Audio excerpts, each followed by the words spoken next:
The U.S. Chamber of Commerce was also against the Senate Appropriations Committee. Actually, they were, in this case, weakening a ban. They were against the ban in the first place, but they wanted to introduce legislation now that they're in favor of that weakens a ban on government contracts going to what they call inverted corporations. Now, these are corporations that set up a mailbox in the Cayman Islands or in other countries that have no business there, that don't have an office. They just have literally a mailbox. And it's to evade taxes. No other reason for it. No ands, ifs, or buts. There's not a single employee there. There's not an office. There's not a room. It's just a mailbox. And they say, oh, what are you talking about? We're incorporated at the Cayman Islands. Yeah. No, taxes. U.S. taxes. U.S. taxes. No, we're not paying taxes. Now, look, they can go ahead and do that. And there's a lot of international corporations that try to avoid U.S. taxes and other taxes in 18 different ways. But very sensible to say, hey, if you're going to do that, we're not going to let you have U.S. government contracts if you're not paying U.S. taxes. Perfectly logical, right? And of course, the corporations hate that. So, interesting little thing happened here. First of all, of course, they pushed it right on through. Okay, that weakened the ban on government contracts for inverted corporations. Of course.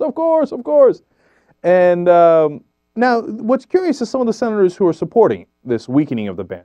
Senator Susan Collins, back in 2002, was a lion. She said, yeah, she's a Republican, but, one of those moderate Republicans from Maine.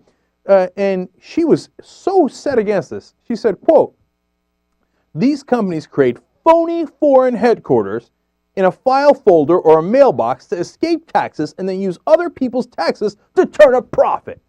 And so she wanted to put an end to it.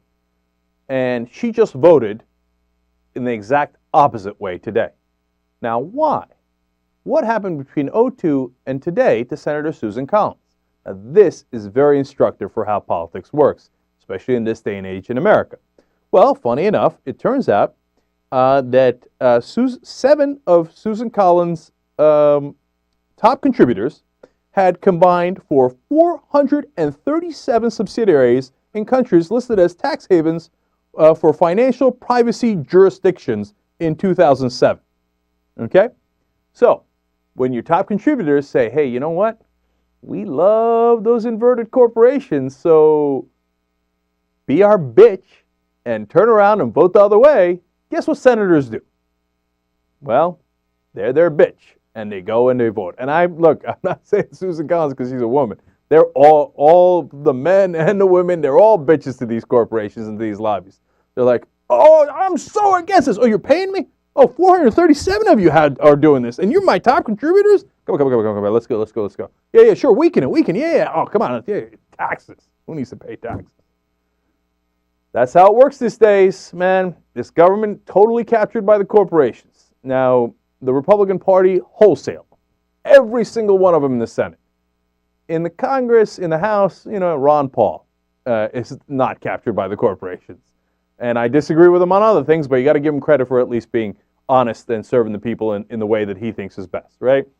And for the Democrats, it's 50-50, okay? And that's where we stand right now.